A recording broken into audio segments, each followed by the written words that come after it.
Hello, everybody. This is Brett Davis coming to you from the beautiful IQ Podcast and Attorney King Studios in wonderful Coronado, actually beautiful Coronado, the Scottsdale of the coast.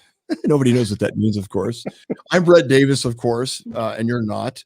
And today I have a great guest. His wife was just on the show the other day, and I swear she didn't say to interview her husband. It just came up this way. I have no idea. It just did.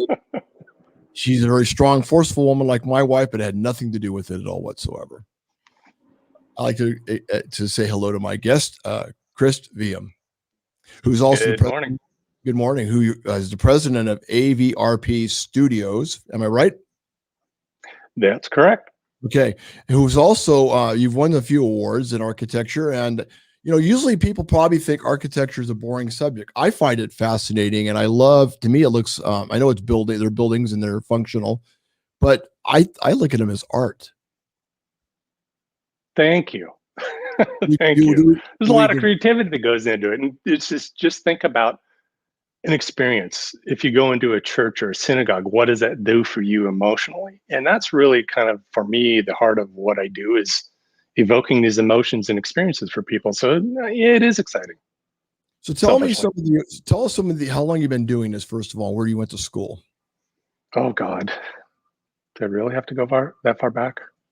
Or do you want me to go way back to when I was 3 years old and I got ran over by a car and then I almost drowned? No.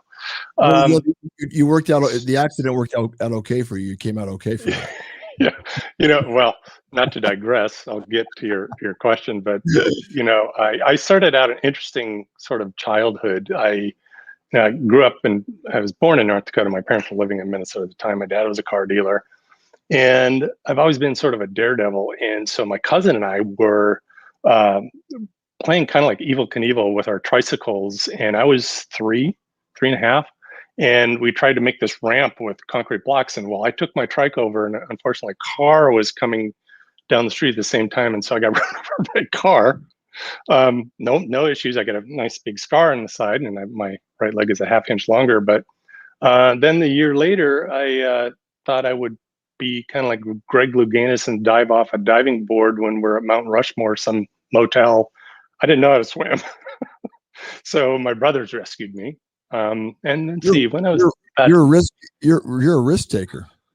Oh yeah, I crashed a race car at 92 miles an hour without a scratch. So I like adrenaline things. Yeah.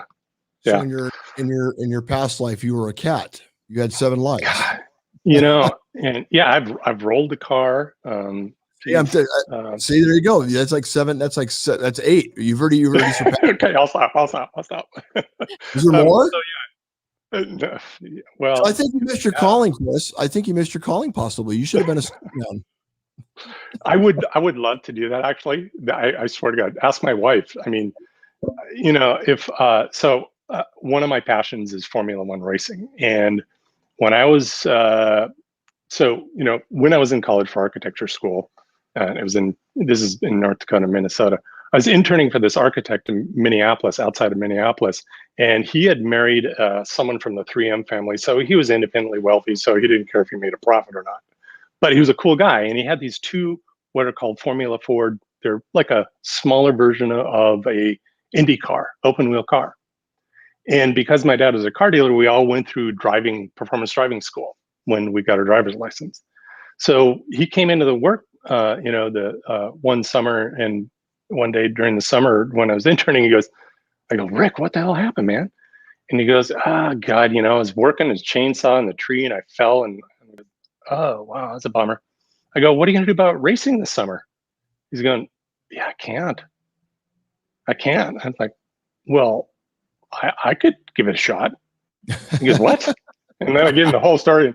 So we went out to a track, and the first day that we went out, I tied his track tie. So he goes, okay, why don't you go ahead and race for me this summer? You be me. And I'm like, okay. God, you did it. You know what? I did it. And and I did so well, I moved up and did it the next summer. And that's when I was going around the track and I was going for the lead. And there's what's called a chicane, which is a twist in the track, and I was a little too aggressive, and I got the outside edge of the track and did a little spin at 92 miles an hour. But I didn't hit anything because they have these gravel traps. I was shaken up, but got back in the car and everything was fine. But even today, it's still, I can't drive a very fast car. I get myself in deep trouble. So years anyway. back, years back, and I'll ask you this. There's a segue into this. I sponsored a race car. Oh, really? You know what that means, right? That means you own one. My business, and I never even told my wife about this. She never believes my stories, by the way. I don't know why, but did I ever tell you about this, Sarah? Maybe. So I sponsored a race car with my partner at the time, who was really into racing, and he talked me into it. But he said, before you make your decision, let's go watch some races, and then if it doesn't seem like something you're interested in, then we won't do it. So of course we went. We loved it. I loved it. He was a big fan. He opened my mind to that, and we talked to the driver afterwards, and he gave us a spiel what he needed. And I said, well, we'll pay for your your suit and your helmet, but you got to wear our logo all over your body and all over your car. And so at the time, our business was racing, and we got all that free advertisement, and it was actually pretty cool. Have you ever done that with your architecture firm? No, that would be fun though. Wouldn't that be cool though? That would be cool. It's marketing. That would be cool. It is. It's definitely marketing. Tell your wife I talked to you about this, by the way. I don't want to get in trouble. Oh God. I'll tell you that the only time my wife and I really get in arguments is when she rides in the car with me. Because I just have this habit of, I brake way too late for her. I think there's a hole in the passenger side of my car, in the floorboard from her pressing the brake before me. But yeah, it's just, and I warn people. What do they call that? They call that something. Is that called a backseat driver? Yeah, because she's in the passenger seat. Yeah. Anyway, so school, I went to architecture school, and then I spent time in Minneapolis right before I moved to San Diego. And I said, I'm done with cold weather. And used to come out here during the summer times because my mom's sister lived out here. And the last time I came out here, I was 16 years old. I said to myself, I am coming back. And so I ended up coming out here. 30. Where did you go to school? Ago. I went to North Dakota State University, got master's degree. And have you familiar with the movie Fargo? Yeah. I like that's where it is. I like the what's it called? The where they chop off the branches and stuff in the forest. What's that called? Wood chipper. I like the wood chipper. Yeah. So, by the way, I never had that accent. So, I was going to say, I was going to say you never put a body in a wood chipper. No, I didn't do that either. And so then after graduating, I ended up working in Minneapolis for a great architecture firm. I got mentored a lot there. I had a really good mentor there. And then fortunately, when I came to San Diego, I had another mentor who really taught me about the business of architecture. And then when I joined my partner, Doug Austin, who's the A and the A, the B and the R, he really became like a big brother to me. He's 13 or 12 years older than me, still, incredibly active in the firm, just great outside the box thinker, and has been a great partner. So, and I have another partner, Randy Robbins, who's the R in AVR. AVRP is short for Austin Veum Robbins Partners. Sounded like a law firm, so everybody called us AVRP, so we just shortened it. So that brings us to today. It sounds like a senior citizen business. Architecture is an old man's game or old woman's game. It is. I mean, seriously, I'm been doing this for 34 years. I'm like at the zenith of my career. I'm full of it. I got so much in my brain now, and that cumulative knowledge, just takes a lot of time. And by the time you hit 50, you're really starting to really hit your stride in this profession. So I'm enjoying the hell out of it. So let's talk about some of the projects that you are passionate about, maybe currently that you're working on. I'd like to hear more about what you're doing currently. Yeah, I'm sure the audience would too. Yeah. So the firm, the reason why we're called studios is because we have what are called subject matter experts in certain areas of the practice. So, for instance, we do multifamily high-rise housing. We've probably done more of that than anyone in San Diego. It's a lot of those vertical projects you see downtown. We do healthcare. We do schools. We do life science, and we do workplace, which is offices. And so my specialty as a subject matter expert is workplace, and I do healthcare and life science. And my big passion is really understanding what makes people tick, what makes people really feel good about the place they're in. I'm actually doing three private residences right now, which because of the COVID has really changed things. And one of the things I was going to show you is about how that's really changing the way we work, how we're redefining how we work. And but I've got private residency. The client lives in London. I started working on his office building here in San Diego, and then he says, "I love what you're doing. Would you mind doing? I have a lot here. Would you mind doing my house? Something creative there." Just finished working on the replacement hospital for Sharp Chula Vista, which is a $185 million new bed tower. And of course, with the COVID, it was timed just right. They opened January, and guess what? Here we are. So you were the architect on that project. We collaborated with another firm, Smith Group. We kind of did sort of this inside-outside approach to it, where we teamed. They kind of worked on the outside of it, and then we kind of worked on the inside going out. And that worked out really well. The end result is, state of the art. It's a beautiful property. I've walked it. Yeah. Oh, you have? Yeah. And one of the unique things about that project too is we use virtual reality a lot in design, and that was the first healthcare project in the country to use virtual reality in the what they call user groups, like the doctors, the nurses, the techs, and staff got to view the design and walk through it and approve it through VR before we actually built it. We actually caught 77 errors. It saved the hospital about $3.8 million, I think it was, by catching those errors through VR. So we've been using that as a tool. It's really cool. Did you realize using VR that was going to be cost savings involved, or is that something that just happened and you're like, wow, this really is amazing? Well, we had a hunch because we've dabbled in it, and we're working in augmented reality, but we've dabbled in it, and we found that people were saying, "Oh, that's not what I thought it was going to be." Right? So when you put those goggles on, you're kind of walking around, you're doing all this kind of stuff, and you go, "Oh, I didn't know that was supposed to be like that." Right. And so you're going, "Oh, is that right? Is that not where it's supposed to be?" So we're like, "Oh, fascinating. That's fascinating." Yeah. We had used VR. I don't know how many years ago was that VR thing we walked over, 4 or 5 years ago over in what was it, Idaho, and in Boise. And there's a company called Black Box, and Black Box, I had never seen a VR, but my wife was on the top of a 20-story building or something like that, and 80. I'm sorry. All I know is she was about ready to vomit, and it was so real that I think a bird almost hit her even. This is amazing. Yeah. I can't imagine what it is now. So will you be using more VR and future projects based on what you've just experienced? Yeah, because we kind of led the way with that. We've been using it pretty steady since 2015. We use it on almost everything. And by the way, how your wife was talking about walking to the cliff in the goggles. Right. Yeah, we were doing a project for Biomed Realty biotech company, and we were showing him. We had the client come into the office. It was pre-COVID, and he put the goggles on. And he started walking around, and I had this balcony with this kind of floated away from the face of the skin. And he walked up and he started going, "Whoa!" Kind of wobbling around. We had to grab him because he got dizzy looking down. So yeah, it's great. And we continue to advance it and use it in fun, inventive ways. So it's a great tool.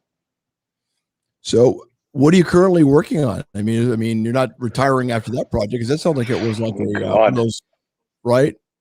No. I love what I do. I know people that they hit, 60, 65, 70, and they go, I'm done. What's crazy is you and I are about the same age. What are you, 35? Right. That's right. I started in kindergarten. How young are you? I'm 60. I just turned 60. You don't look your age at all. So I'm 56. I'm more passionate. I get up every day. I have more passion now for everything that I'm doing more than ever. And I'm just ecstatic to come to work every day with my wife. And we work together, which is some people can't Oh, work wow. with my wife. I mean, but we work very well together as long as I do what she says. And, but no, I mean, isn't it wonderful to have a passion at the number of the age that we're at and be able to come to work every day? Because not everybody has that. It is. And, it's unfortunate for those that really don't love what they do. They just do it for a paycheck to, work to live versus live to work. And, it gets me up every day. I get up in the morning, got up at 4:37 this morning. First thing I do is I start reading and I kind of jump to the architecture news feed that I get. And there's always things that I'm constantly learning. You think you know something, even doing it this long, but there's so much to learn. And, when you think about it, Frank Lloyd Wright, who we were talking about earlier, he kept going till he died. He kept working until he literally stopped breathing. And that's what it can do if you are so passionate about not just architecture, but about what you do. And it drives me. It drives me. I'm passionate about it. And when we take these trips to Europe, and I love when I can take my wife or my daughter into those projects, into those buildings like Sagrada Familia in Barcelona, Spain, which has been under construction for 123 years. It's just awe-inspiring. The light, the feeling, the emotion that comes with it. Not just for you don't have to be Catholic to appreciate it. Just it's awe-inspiring, and that's what architecture does. It evokes emotion. It does. And one thing about Frank Lloyd Wright, that in case people are not aware, he was very much about the elements, about the water and about the surroundings, right? Exactly. See, I'm not too much of a thug. I mean, I kind of get some things. I mean, No, but you're spot on. You're spot on that's because what I like. That's what I liked about him. I mean, because I'm like, if you're going to be in an environment where you're living, why not be part of the nature and part of what we walked into some houses actually in Scottsdale over the weekend, and we walked into this one, and there's some beautiful architecture over there because of the desert landscape. Yeah, I love it. I do too. And we walked into this one place, and it was just beautiful. I mean, a lot of open sunlight. They had these little dividers in between the windows. I don't know if you know what I'm talking about with cactuses, yeah. But I thought so much light in that place when you walked in. How could you not be happy? Yeah, interesting. Sort of digress into desert architecture, but I think there's this misnomer that people think that desert structures need to be this dark place because the sun is so intense.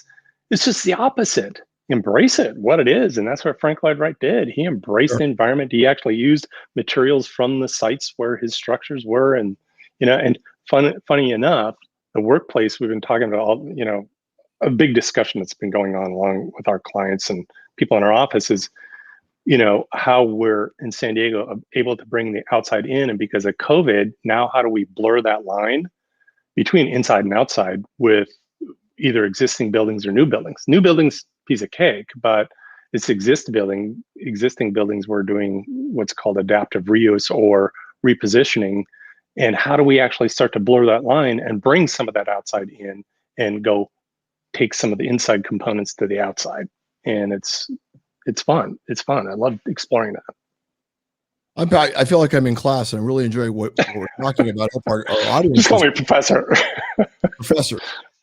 Yeah, so we have a question from Ruth Charlotte. What was the question, though? I don't see the question. For what? Is a question for Chris? I don't see what the question is. Chris, did you like building when you were younger? That's her question. Oh, well, yes, I did. So again, remember, I grew up in cold country where we would have snowdrifts up to the eaves of our house. And I loved building snow forts. We had dogs all the time growing up. So I would bring the dog in there. We had a St. Bernard at one point that was kind of like my pillow. But then my mom said even younger that I used to sit for hours with Legos and there's this set that used to be called Constructs. And she has a picture of me. I think I'm 3 and I'm building a high rise. So, I've always had sort of that tinkering, creative energy since a kid. So I love it. Well, I think a lot of the individuals I interview are professionals that are very successful in their fields, whatever they've chosen. And it's interesting. They typically have that thing that you just mentioned very early on. It's there. Yeah. And I didn't even know what it was. I didn't know what architecture was. And Right. and You, how you loved it. and it was total serendipity how I really learned about the profession. It was in 7th grade, and my dad, like I was saying, was a car dealer, and he was gonna. Sorry, this is local color here downtown. I think they're coming to get you. Yeah, that's my ride. See, I'm starting to lose it. Anyway, so my dad was building this building, and the architect came to the house one night, and they were going through the floor plans. And I asked my dad, "Hey, can I sit at the table and listen?" So we're sitting at a dining room table, and he's talking about flow and connection and all these other things. I'm like, that is so cool. I've never heard that sort of conversation before. And then I took what they call it, industrial arts. I think it was in 8th grade. They had industrial arts, and I did a drafting class, and I was just absorbed into creating this house. And that was sort of it. And I applied, and I went, I thought I was going to go into medical school because I kind of do like the medical side of things, but I just love the creative outlet that architecture gives. Have you ever built any hotels yet? A resort? Designed? I actually, when I worked for the guy who owned the race cars, I actually designed a resort on a lake in Minnesota. Of course, Minnesota's the land of lakes. So I did a resort there. Actually designed a project in Taipan. Never got built. But that's been the only sort of hospitality things that I've been doing. Have you ever got any requests for that? Would you take them? Absolutely. So we have people that, again, we have subject matter experts in our office, and we do have one person that has that experience. So that person would sort of lead it, but the creative side is something that obviously I get highly involved with. Well, this has been fascinating. Would you come back on the show sometime? Because I really enjoyed talking with you, and I think it's an area of we've never interviewed anybody in your area before, and you've made it so easy to understand everything that you talked about, and you have a passion for what you do. It comes across. I sure do, and I'd love to come back. Just real quick footnote is that, one of the things we've been talking a lot about is how technology and how we're using it. Look, I know how we're doing like Zoom meetings and things like that. And there's all these post-pandemic prognosticators that say that the office is dead. I disagree. Oh, I disagree 100%. too. Disagree. What's happened with our office? We started in Coronado right when the pandemic hit, and I've been in radio for a while. I started with ESPN, but that on average, we've been increasing 1,500% in viewership every month since the pandemic. Wow, that's fantastic. And we have a magazine now, which is beautiful. I'm going to get you a copy because you're going to appreciate the detail. My wife's done an amazing job on that, and then we also now just bought a newspaper in Coronado. So really? For us, we've and also I didn't want to get into paper because I was told paper was dead. But then all these CEOs were like, Brett, can't you do a paper one? I'm like, I didn't think anybody want. Oh yeah, we want to have something on a tabletop when people come in, or copies for our families. Can you? I said, yeah, if you put the money up, we'll do it. Yeah, I believe that people still like to hold a book. They do. I mean, yeah, we can read off of these devices, right? But I still I hand sketch still. I always start with a hand sketch. Well, I look forward to talking to you more, and it seems like we have a lot in common. And it's been awesome. Strong wives. Yeah, exactly. I love that. What's a good website if the audience wants to look at what you do, and maybe there's somebody out there that wants to have something designed for a business or maybe even residential, where they can go and get that info? AVRPstudios.com. I appreciate your time, Chris. Absolutely. Thank you, Brad. Appreciate it. It was great. I had a great time. Hope you did too. Yeah, I did. Thank you. Thank you. And I like your whoever did your decoration. You've got great taste, by the way. Oh, the office here? Brick walls. Yeah. Yeah. Oh, yeah. That's a pretty good match, isn't it? You Take care of yourself, Chris. You too. Thank you. And I want to thank my sponsors because they believed in us, and because of them, we are able to turn our lights on, and I'm able to give my wife a paycheck. So thank you so much to, actually, she gives me the paycheck. Thank you, Attorney King, for your belief and your support. And also thank you, Attorney King, for coming up with our Teachers of the Month Award, which now we're doing an Academy Award for Teachers, Black Tie event at Sequan.